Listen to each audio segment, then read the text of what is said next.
সমস্ত মহান পরিচিত আহকামুল হাকিমিন আল্লাহ পাক রব্বুল আলামিন আল্লাহ সুবহানাহু ওয়া তাআলার দরবারে শুকরিয়া জ্ঞাপন করছি যে মহান পরিচিত আহকামুল হাকিমিন আল্লাহ সুবহানাহু ওয়া তাআলা আমাদেরকে পবিত্র দিনের সরদার ইয়াউমুল আইম্মা সৈয়দুল আইম্মা তথা জুমার দিনে আল্লাহ পাক রব্বুল আলামিন সুস্থ শরীর নিয়ে আল্লাহ সুবহানাহু ওয়া তাআলা ডাকে সাড়া দিয়ে আল্লাহ পাক রব্বুল আলামিনের অগণিত অসংখ্য বান্দাদের মধ্যে থেকে আল্লাহ বাছাই করে আমাদেরকে আল্লাহ পাক রব্বুল আলামিন গড় মসজিদে আসার তৌফিক দিয়েছেন। মহান রব্বুল ইজ্জত আহকামুল হাকিমিন আল্লাহ পাক রব্বুল আলামিনের দরবারে শুকরিয়া আদায় করার আওয়াজে বলে আলহামদুলিল্লাহ। প্রিয় উপস্থিতি, আজকের দিন জুমার দিন। এই জুমার দিন হচ্ছে অন্যান্য দিনের চেয়ে উত্তম একটি দিন। এই দিনকে কিতাবের ভাষায় আল্লাহ নবী সাল্লাল্লাহু আলাইহি ওয়াসাল্লাম সৈয়দুল আইম্মা বলে আখ্যায়িত করেছেন। দিনের সরদার বলেছেন, সর্বোত্তম দিন বলেছেন, সর্বশ্রেষ্ঠ দিন হিসাবে আল্লাহ পাক রব্বুল আলামিন আখ্যায়িত করেছেন। এবং আল্লাহ সুবহানাহু ওয়া তাআলা এই জুমার দিন সম্পর্কে পবিত্র কোরআনে মাজিদ ফুরকানে হামিদের মধ্যে আল্লাহ একটা স্পেশাল সূরা নাযিল করেছেন, যে সূরার নাম হচ্ছে সূরাতুল জুমা। এই দিনের গুরুত্ব তাৎপর্য কত বেশি হলে আল্লাহ পাক রব্বুল আলামিন নিজেই এই দিন সম্পর্কে একটা সূরা নাযিল করেন, অথচ অন্য কোনো দিন সম্পর্কে আল্লাহ কোনো সূরা কোনো আয়াত নাযিল করেননি। শুধুমাত্র জুমার দিন সম্পর্কে আল্লাহ পাক রব্বুল আলামিন পবিত্র কোরআন মাজিদ ফুরকানে হামিদের মধ্যে একটা সূরা সূরাতুল জুমা নাযিল করেছেন। এবং আল্লাহ তাআলা এই দিনের তাৎপর্য গুরুত্ব অন্যান্য দিনের চেয়ে আলাদা, সেটা বোঝাতে গিয়ে এই সূরা জুমার 9 নম্বর আয়াতে আল্লাহ পাক রব্বুল আলামিন ইরশাদ করছেন, ইয়া আইয়ুহাল্লাযীনা আমানু ইযা নুদিয়া লিস-সালাতিল জুমআ ফাসআউ ইলা যিকরিল্লাহি ওয়া যারুল বাই'। আমার আল্লাহ পাক রব্বুল আলামিন ইরশাদ করছেন, হে ঈমানদারগণ, যে যখন তোমাদের কাছে জুমার দিনের জুমার নামাজের সময় আসবে, তখন তোমরা জুমার দিকে দৌড়ে দৌড়ে আসবে এবং আল্লাহ পাক রব্বুল আলামিনের জিকির করবে, তাসবিহ করবে। আর এটা তোমাদের জন্য সবচেয়ে উত্তম হবে যদি তোমরা তা বুঝতে পারো। সুবহানাল্লাহ। তাহলে জুমার দিন অত্যন্ত গুরুত্বপূর্ণ একদিন। আল্লাহ পাক রব্বুল আলামিন এই দিনকে অনেক বরকতময় ভাবে আল্লাহ আমাদের জন্য দিয়েছেন। বিশেষ করে এই দিন হচ্ছে গরিবের জন্য হজের দিন। আমার নবী সাল্লাল্লাহু আলাইহি ওয়াসাল্লাম বলেছেন, ইয়াউমুল জুমআতি হজ্জুল মাসাকিন। অপর হাদিসে বলেছেন, ইয়াউমুল জুমআতি হজ্জুল ফুকারা। আমার নবী বলেছেন যে এই জুমার দিন হচ্ছে মিসকিনদের জন্য হজের দিন। অন্য রাওয়ায়াতে বলেছেন এই জুমার দিন হচ্ছে ফকিরদের জন্য হজের দিন। সুবহানাল্লাহ।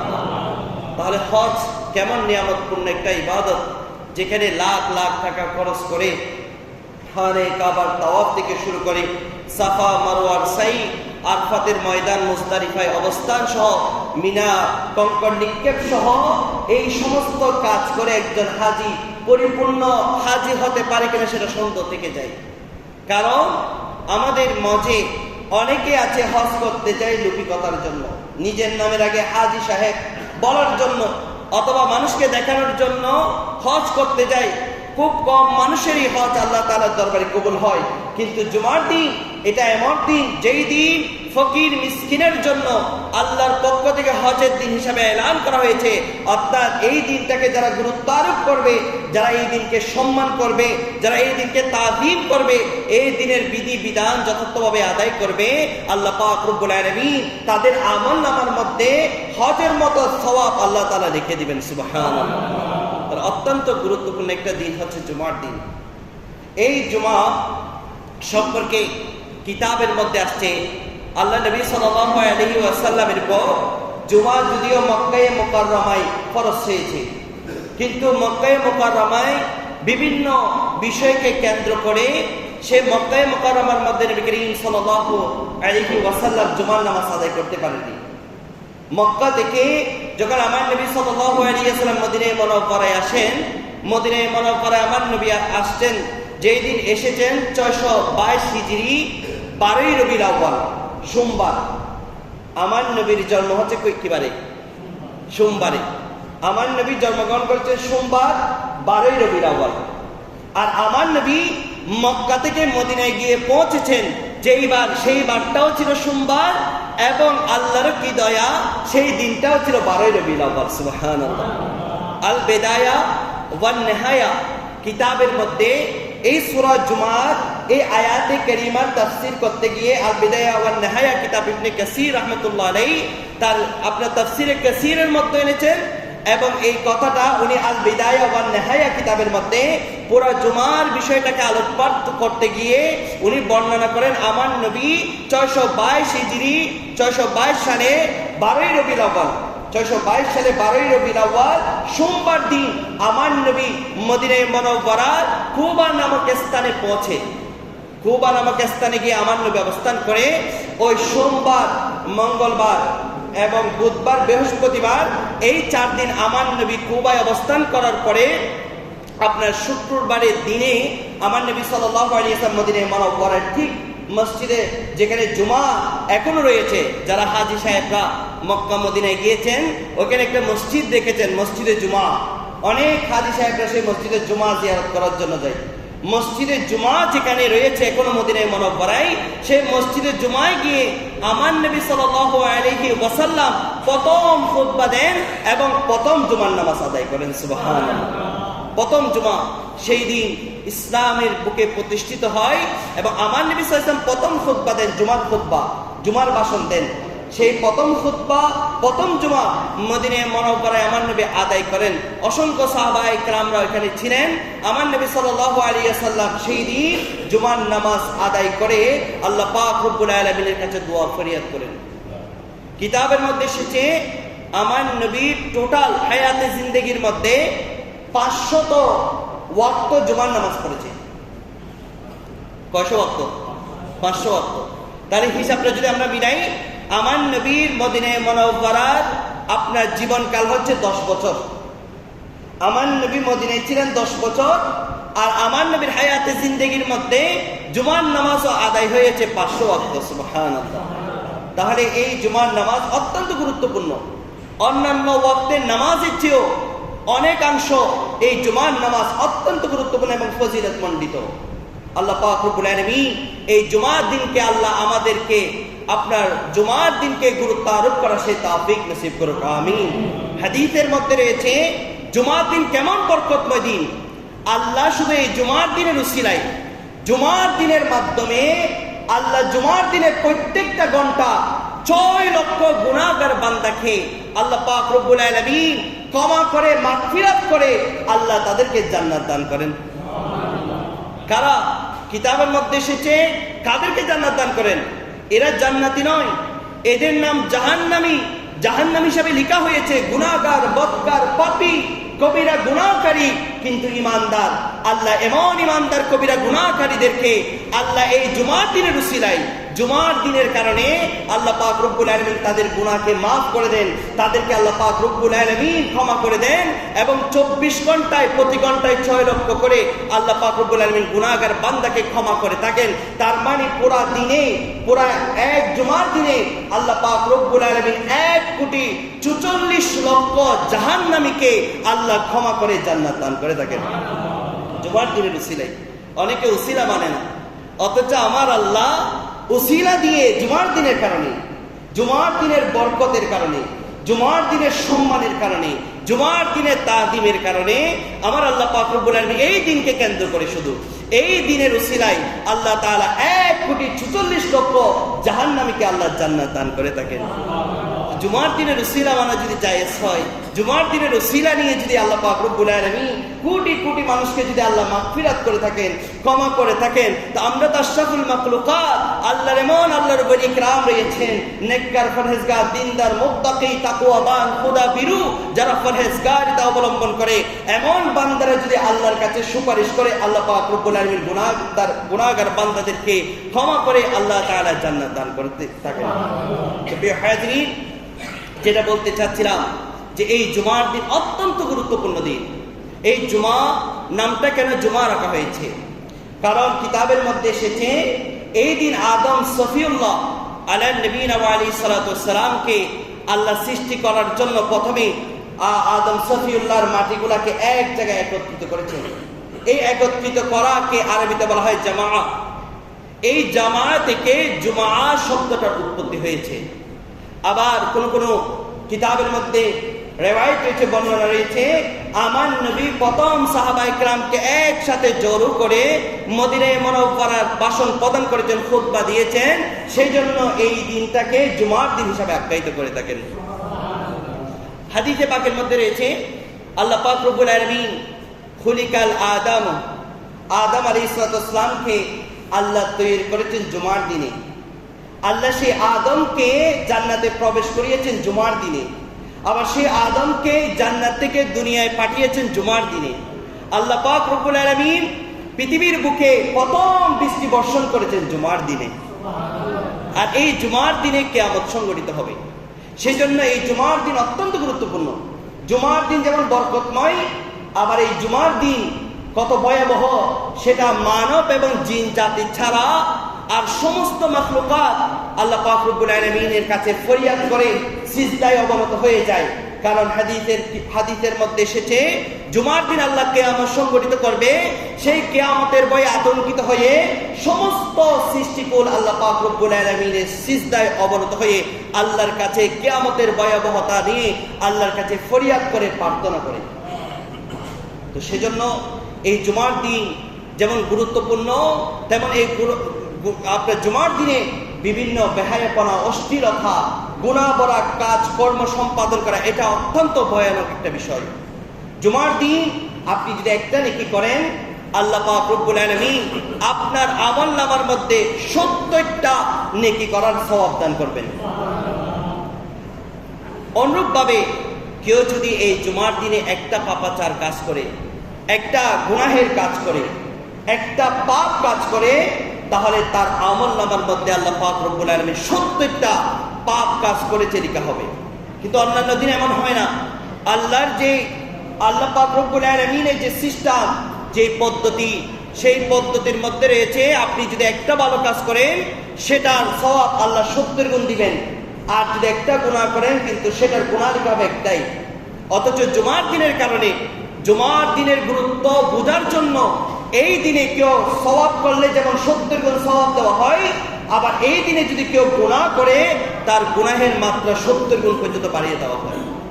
আল্লাহ পাক রব্বুল আলামিন সেজন্য এই দিনকে গুরুত্ব আরোপ করার আমাদের সেই তৌফিক নসিব করুক, আমিন। এই দিনকে সৈয়দুল আইম্মা বলা হয়েছে, দিনদের সরদার বানানো হয়েছে, দিনদের সরদার হিসাবে আখ্যায়িত করা হয়েছে। এই দিনে অনেক বরকতময় আমল রয়েছে, অনেক বরকতময় ইবাদত বন্দেগী রয়েছে। কেউ যদি এই জুমার দিনে, আমার নবী সাল্লাল্লাহু আলাইহি ওয়াসাল্লাম হাদিসে পাকের মধ্যে ইরশাদ করছেন, মানিকতাসালা ইয়াউমাল জুমআতি সুম্মা আতাল জুমআতা ফাসাল্লামা কুদ্দিরা লাহু সুম্মা আনসাতা হাত্তা ইয়াফরুগাল ইমামু গুফিরা লাহু মা বাইনাহু ওয়া বাইনাল জুমআতিল উখরা। সুবহানাল্লাহ। আমার নবী সাল্লাল্লাহু আলাইহি ওয়াসাল্লাম বুখারী শরীফের হাদিসে মুবারাকা আমার নবী বলছেন, যে জুমার দিনে পবিত্র হয়ে গোসল করবে, পবিত্র তজ্জলের নিয়তে গোসল করে নেবে, যেটাকে আমরা জুমার গোসল বলে থাকি, এই জুমার গোসল আদায় করবে এবং গোসল করে সুন্দর কাপড় পরিধান করে গায়ে সুঘ্রাণ লাগিয়ে আতর লাগিয়ে মসজিদে আসবে এবং মসজিদে এসে নামাজ আদায় করবে। এরপরে চুপ করে ইমাম সাহেব যা বলে তা শ্রবণ করবে, ইমাম সাহেবের কথা শুনবে। আল্লাহ পাক রব্বুল আলামিন ওই ব্যক্তির সমস্ত গুনাহ এক জুমা থেকে অপর জুমা, এই জুমা দুই জুমার মাঝখানে যা গুনাহ হয়ে থাকে আল্লাহ এই বরকতময় কাজগুলো করার কারণে তার সমস্ত গুনাহকে মাফ করে দিবেন। এই হাদিসে মুবারাকা বুখারী শরীফের মধ্যে এসেছে। সেজন্য জুমার দিনের যে কাজগুলো রয়েছে, যে আমলগুলো রয়েছে, তার মধ্যে প্রথম নাম্বার আমল হচ্ছে, অন্য হাদিসের রিওয়ায়াতের মধ্যে এসেছে, যেই ব্যক্তি জুমার দিন নখ কাটবে, আল্লাহ পাক রব্বুল আলামিন তাকে বিভিন্ন রোগ বেরোগ থেকে, বিভিন্ন বিমার থেকে, বিভিন্ন বিপদ আপদ থেকে তাকে মুক্তি দান করবেন। তাহলে প্রথম নাম্বার কাজ হচ্ছে এই জুমার দিনে, অপর রিওয়ায়াতের মধ্যে এসেছে যে জুমার দিন নখ কাটবে, এর পরের জুমা নয়, শুধু পরের জুমার সাথে আরো 3 দিন, টোটাল 10 দিন পর্যন্ত আল্লাহ পাক রব্বুল আলামিন ওই বান্দাকে সমস্ত বিপদ আপদ মুসিবত রোগ ব্যাধি পেরেশানি থেকে আল্লাহ মুক্তি দান করবেন। এই জন্য জুমার দিনে নখ কাটাটা মুস্তাহাব, এটা একেবারে ফরজ নয়, আবার ওয়াজিবও নয়। জুমার দিন চেষ্টা করবেন আপনার নখ কাটা, যেই আমাদের শরীরে যে পশমগুলা কাটতে হয় চেষ্টা করবেন জুমার দিন কাটার জন্য। আর এটা মনে রাখবেন, আবার জুমার দিনের জন্য অপেক্ষা করতে গিয়ে আপনি বেশি লম্বা নখ রাখবেন না, জুমার দিন কাটবেন। কারো নখ দেখা গেল শনিবার অনেক বেড়ে গিয়েছে, এখন জুমার দিন সওয়াব বেশি, সেই জন্য জুমার দিন পর্যন্ত অপেক্ষা করে, এটা ঠিক নয়। কেন? যার আপনার নখ লম্বা থাকবে, হাদিসের কিতাবের মধ্যে এসেছে আল্লাহ তার রিজিকের মধ্যে সংকীর্ণ করে দেন, তার রিজিক কমিয়ে দেন। এজন্য আমাদের অনেক মা বোনরা যারা দেখা যায় তারা স্টাইলের জন্য, সৌন্দর্যের জন্য বড় বড় নখ রাখে, ঠিক কিনা? কথা বলেন না, ঠিক কিনা? এটা মনে রাখবেন, এই কথাগুলো আপনারা গিয়ে মা বোনদেরকে বোঝাবেন। নখ লম্বা রাখা এটা আপনি যতটা স্টাইল ভাবতেছেন তার চেয়ে আপনার জন্য ক্ষতিকারক বিষয় বেশি।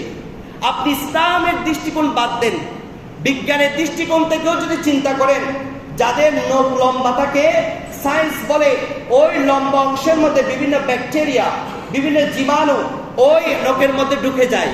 আর আপনি যখন খাবার তৈরি করেন, বেশিরভাগ ক্ষেত্রে আমাদের পরিবারের খাবারের তৈরির দায়িত্বটা আমাদের মা বোনদের হাতে থাকে। আপনি নিজে একজন শুধু ক্ষতিগ্রস্ত হচ্ছেন না, বরং এই নখ লম্বা রাখতে গিয়ে আপনি পুরো একটা পরিবারের কে রোগে আক্রান্ত করে দিচ্ছেন। এটার নাম স্টাইল নয়। এই স্টাইল করতে গিয়ে আপনি নিজেই ক্ষতিগ্রস্ত হচ্ছেন এবং পাশাপাশি আপনি পরিবারের লোকদেরকে বিভিন্ন রোগ বেরোগে আক্রান্ত করে যাচ্ছেন। সেজন্য মা বোনদেরকে বলবেন, প্রথম নাম্বার তো বিজ্ঞান বলছে, কারণ বিজ্ঞানের কথা বললে আমরা মানতে রাজি থাকি। ডাক্তার আমাদেরকে সকালে ভোরে হাঁটার জন্য বললে সেটা আমরা পালন করতে আমাদের দ্বিধাবোধ হয় না, আমাদের কষ্ট হয় না।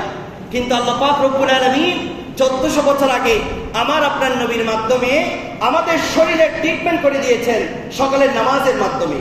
এই সকালের নামাজ যারা পড়ে, সকালের প্রভাতের যে বাতাস, এই বাতাস গায়ে যাদের লাগে এরা বিভিন্ন প্রকার রোগ থেকে আরোগ্য লাভ করে থাকেন। তা আমরা তো এই কাজটা করবো না। ওই ডাক্তার বলতে হবে এমবিবিএস ডাক্তার, বড় ডাক্তার বলতে হবে। বড় ডাক্তার বললে তখন দেখবেন রাস্তাঘাটে আমাদের অনেক মুরব্বীরা দেখবেন দৌড়াদৌড়ি করে, কিন্তু ইতিপূর্বে তাদেরকে কখনো মসজিদের প্রথম কাতারেও দেখা যায় নাই, উঠতে পারে নাই। কাজের ফাঁকি, কাজের চাপ, লেখাপড়ার চাপ, অনেক চাপ দেখিয়ে ফজর নামাজ পড়তে পারে নাই। অথচ যখন ডাক্তার বলছে আপনার ডায়াবেটিস হয়েছে, আপনাকে সকালে হাঁটতে হবে, তখন কিন্তু আর দেরি করে নাই, প্রত্যেক দিন মোবাইলের মধ্যে অ্যালার্ম সেট করে দিয়েছে। 6টায় বললো ডাক্তার 6টায় উঠে, 5টায় বললেও ডাক্তার 5টায় উঠে, কারণ ডাক্তার বলেছে, আল্লাহ বলেছে সেটা শোনার দরকার নেই, তো ডাক্তার বলেছে সেটা আমাকে আগে শুনতে হবে। আমাদের ঈমান কোথায় গেল? আমরা কোন ঈমান নিয়ে জান্নাতে যাওয়ার জন্য অপেক্ষা করছি? যে ঈমান আল্লাহর কথা নয়, ডাক্তারের কথাকে প্রায়োরিটি দেওয়া হয়। যে ঈমান আল্লাহর কথা শুনে না, যে ঈমান ডাক্তারের কথা শুনে, সেই ঈমান নিয়ে আপনি কিয়ামতের ময়দানে জান্নাতে যাওয়ার জন্য আশা করছেন?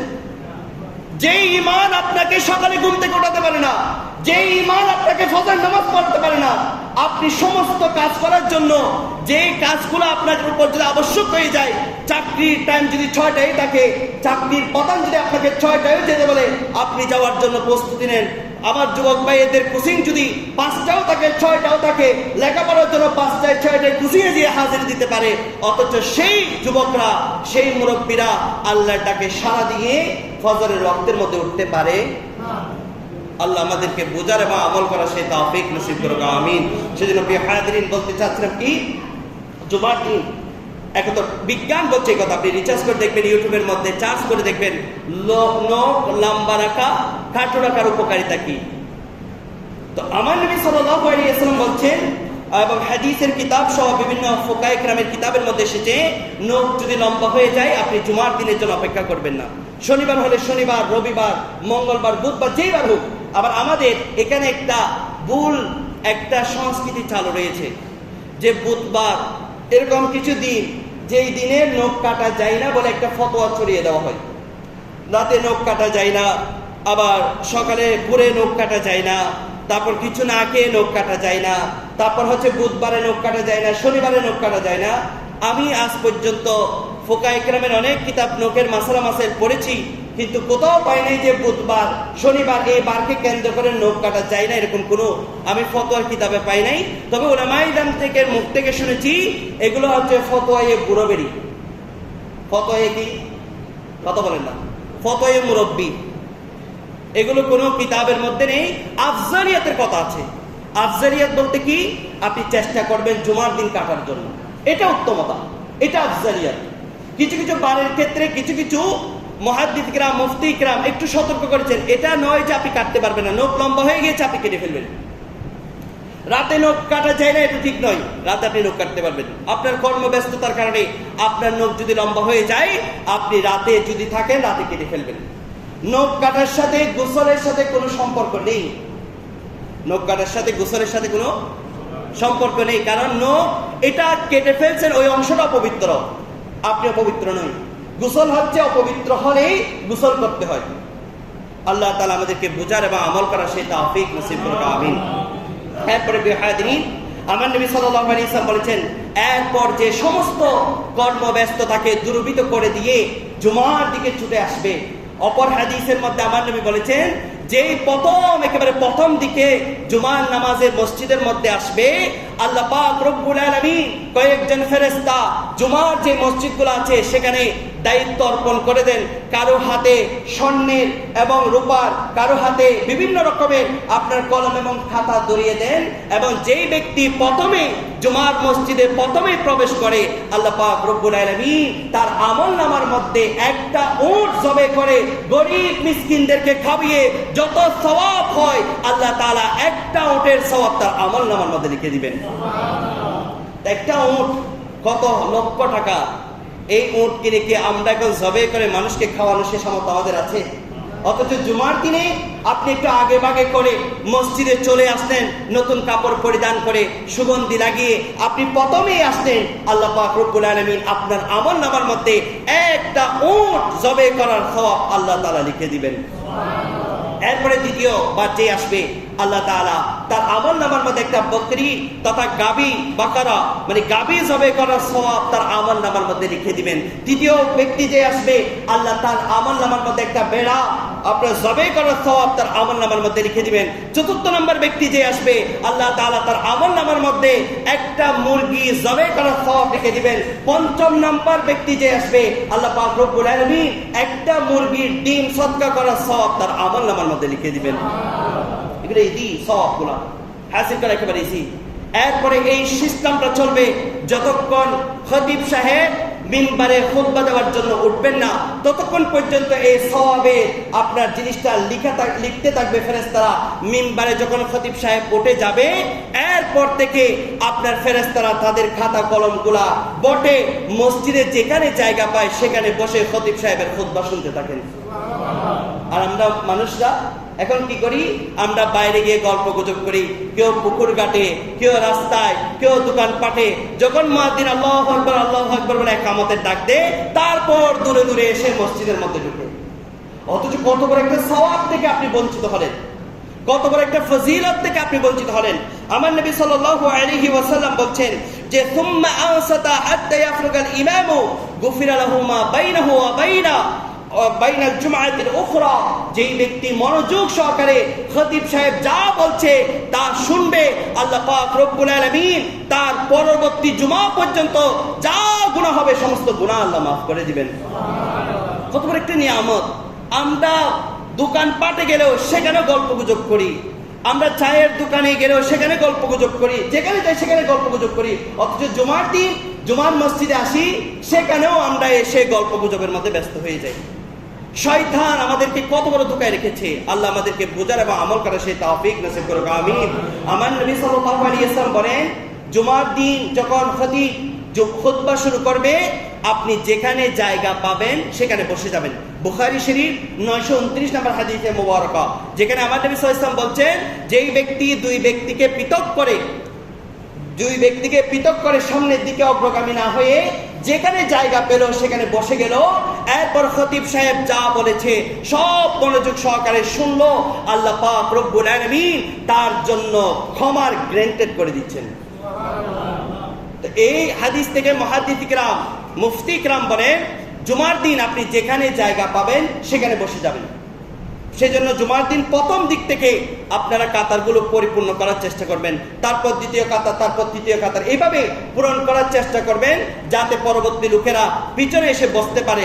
কারো কাঁধের পর বর দিয়ে আপনি সামনের দিকে এগিয়ে আসবেন না যখন খুতবা চলে তখন। কারণ অপর রিওয়ায়াতের মধ্যে এসেছে যারা আপনার এরকম বর দিয়ে দিয়ে মসজিদের মধ্যে মুসল্লিদের পর বর দিয়ে দিয়ে খুতবা শোনার জন্য আসে, আল্লাহ পাক রব্বুল আলামিন কাল কিয়ামতের ময়দানে এইভাবে বর দিয়ে দিয়ে তাকে জাহান্নামে নিয়ে যাবেন। সেজন্য জুমার দিন যত তাড়াতাড়ি আসতে পারেন তত বেহতর। আমার নবী সাল্লাল্লাহু আল্লাহ পাক রব্বুল আলামিন পবিত্র কোরআনে কারীমের মধ্যে যে জুমা সম্পর্কে আয়াতে কারিমা নাযিল করছেন, ইয়া আইয়ুহাল্লাযীনা আমানু ইযা নুদিয়া লিস-সালাহ ইয়াউমুল জুমআতি ফাসআউ ইলা যিকরিল্লাহি, এই যিকরিল্লাহর ব্যাখ্যা করতে গিয়ে আপনার তাফসীরে কুরতুবীর মধ্যে এসেছে যিকরুল্লাহ শব্দের অর্থ হচ্ছে খুতবা এবং নামাজ। খুতবা এবং জুমা মানে নামাজ, এই দুইটার সমন্বয় হচ্ছে যিকরুল্লাহ। এখানে খুতবার মধ্যে জিকির হয়, আল্লাহ পাক রব্বুল আলামিনের সানাহানি হয়। সেজন্য খুতবা চলাকালীন কেউ তাসবিহ পড়বেন না। অনেকে বেশি আফজালিয়াত দেখাতে গিয়ে তাসবিহ একটা নিয়ে আল্লাহ আল্লাহ জিকির করে, সারাদিন এমনি জিকির নাই, সারাদিন কোরআন তেলাওয়াত নেই, সারাদিন এমনি নসরের পর দুরূদ শরীফ পড়ে না। যখন খতিব সাহেব মসজিদে আসে তখন তাসবিহ একটা নিয়ে আল্লাহ আল্লাহ জিকির করতে থাকে। ভাই এটা কোন আমল? যেখানে আল্লাহ বলছেন আপনার যিকরুল্লাহ মানে হচ্ছে এখানে খুতবা, মানে খতিব সাহেব যা বলছে তা আপনার জন্য জিকির হিসাবে আল্লাহ তাআলা লিখে দিবেন। আপনাকে স্পেশাল ভাবে জিকির করার দরকার নেই, আপনি এগুলো শিখছেন, এগুলো আপনি প্রত্যেকটা শিকার আপনার আল্লাহ পাক রব্বুল আলামিন আপনি এক একটা যে মাসালা শুনছেন এই মাসালাগুলা আল্লাহ তাআলা আপনাকে সারা রাত নফল ইবাদত করাচ্ছে, আল্লাহ আপনার আমলনামার মধ্যে আরো বেশি সওয়াব লিখে দিবেন। সেজন্য চেষ্টা করবেন। খতিব সাহেব কি বলছে? আমি খতিব সাহেব না, আমি তো একজন সাধারণ একজন মানুষ। অনেক বড় বড় আলেম যারা আছে তাদের কথাগুলো কে বলছে সেটা নয়, কি বলছে সেটা শুনবেন। কে বলছে সেটা দেখার বিষয় নয়, আপনি তার কথা থেকে কিছু শিখতে পারলে এটা আপনার জন্য লাভ। আল্লাহ আমাদেরকে বুঝার এবং আমল করার সেই তৌফিক নসিব করুন, আমিন। যে যিকরুল্লাহ দ্বারা মুরাদ হচ্ছে এখানে খুতবাও এবং নামাজও। সেজন্য নামাজের সময় কি কেউ কথা বলতে পারে? কথা বলেন, নামাজের সময় কেউ কথা বলতে পারে? নামাজের সময় যেমন নামাজ চলাকালীন কথা বললে নামাজের সওয়াব থেকে বঞ্চিত হয়ে যায়, নামাজ থেকে সে যেমন ফারেক হয়ে যায়, খুতবা চলাকালীন আমার নবী সাল্লাল্লাহু আলাইহি ওয়াসাল্লাম হাদিসে মুবারকার মধ্যে স্পষ্ট ভাষায় বলেছেন যে ঈদ কুলতা লিসাহিবিকা ইয়াউমাল জুমআতি আনসি ওয়া ইমামুল ইয়াখতুব ফাকাদ লাগওয়াতা। বুখারী শরীফ 934 নম্বর হাদিস, মুসলিম শরীফ 851 নম্বর হাদিসে কারিমা, যেখানে আমার নবী সাল্লাল্লাহু আলাইহি ওয়াসাল্লাম বলছে যে খুতবা চলাকালীন আপনার পাশের এক ব্যক্তি কথা বলছে, আপনি তাকে যদি চুপ করতে এটা ইশারা করে বলেন, এই কথা যে বলছে সেটার কারণে আপনার আমলনামার মধ্যে আল্লাহ গুনাহ লিখে দিবে। চিন্তা করে দেখেন, আমার নবীর হাদিস এই কথাটা অনর্থক বলেছেন। সেজন্য খুতবা চলাকালীন আপনার পাশে কেউ কথাও বললে আপনি ইশারা করেও তাকে আপনি বলতে পারবেন। নামাজে যেভাবে ইশারা করে কাউকে চুপ থাকে কথা বলা যায় না, খুতবার সময়ও আপনি কাউকে ইশারা করে বলতে পারবেন না। এরপরে আপনার মুসান্নাফে আব্দুর রাজ্জাকের মধ্যে এসেছে সাহাবায়ে কেরাম কেমন আমল করতেন। كان الصحابة يسكتون عند الخطبة ولا يتكلمون। যখন খুতবা চলতেন সাহাবায়ে কেরাম কেউ কারোর সাথে কথা বলতেন না। সাহাবায়ে কেরামের আদত ছিল, সাহাবায়ে কেরামের আপনার সিস্টেম ছিল। এরপরে সহিহ বুখারী শরীফ 928 নম্বর এবং মুসলিম শরীফ 862 নম্বর হাদিসে কারিমার মধ্যে এসেছে কানা নবী সাল্লাল্লাহু আলাইহি ওয়াসাল্লাম ইয়াখতুবু খুতবাতাইন ইয়াজলিসু বাইনাহুমা জালসাতা। আমার নবী সাল্লাল্লাহু আলাইহি ওয়াসাল্লাম জুমার দিনে কয়টা খুতবা দিতেন? কথা বলেন না, কয়টা খুতবা? দুইটা খুতবা দিতেন। কয়টা খুতবা? মসজিদে কয়টা খুতবা দেওয়া হয়? দুইটা। এই দুইটা খুতবা মন দিয়ে শোনা এটা একেবারে ওয়াজিব।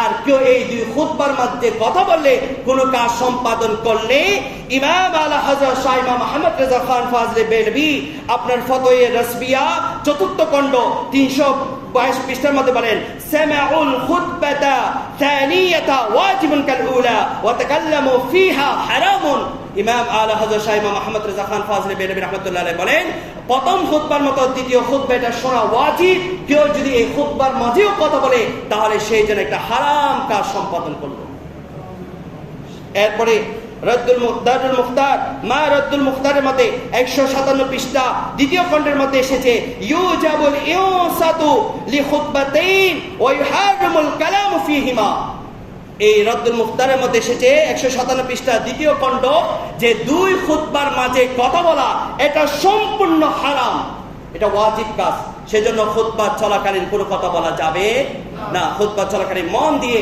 খুতবা শুনতে হবে খুতবা চলাকালীন কোনো কথা বলা যাবে না তবে এই মসজিদে একটা সুন্দর সিস্টেম আছে যে খুতবা চলাকালীন বিভিন্ন মসজিদে দেখা যায় দ্বিতীয় খুতবা চলার সময় দেখবেন আপনারা এখানে দান বাক্স চলায় এটা কিন্তু ঠিক নয় এটা আপনি খুতবার একটা গুরুত্ব বিষয়কে আপনি হালকা ভেবে এই কাজটা করছেন আল্লাহ পাক রব্বুল আলামিন খুতবা চলাকালীন বাইরে বসে থেকে বাইরে দাঁড়িয়ে থেকে বাইরে বন্ধুদের সাথে আড্ডা দেওয়া থেকে আল্লাহ পাক রব্বুল আলামিন আমাদেরকে হেফাজত নসিব করুক আমিন আল্লাহ তাআলা আমাদেরকে মনোযোগ সহকারে জুমার দিন প্রথম দিকে এসে জুমার নামাজ আদায় করে খতিব সাহেব কি বলছে খুতবা দিচ্ছে সেই খুতবাগুলো আল্লাহ পাক রব্বুল আলামিন আমাদেরকে মন দিয়ে শোনার সেই তৌফিক নসিব করুক আমিন আল্লাহ পাক রব্বুল আলামিন আমরা যা শুনেছি এরপর আমাদেরকে ভরপুর আমল করার আল্লাহ সুবহানাহু ওয়া তাআলা তৌফিক নসিব করুক আমিন বিজাহি নবীল আমিন সাল্লাল্লাহু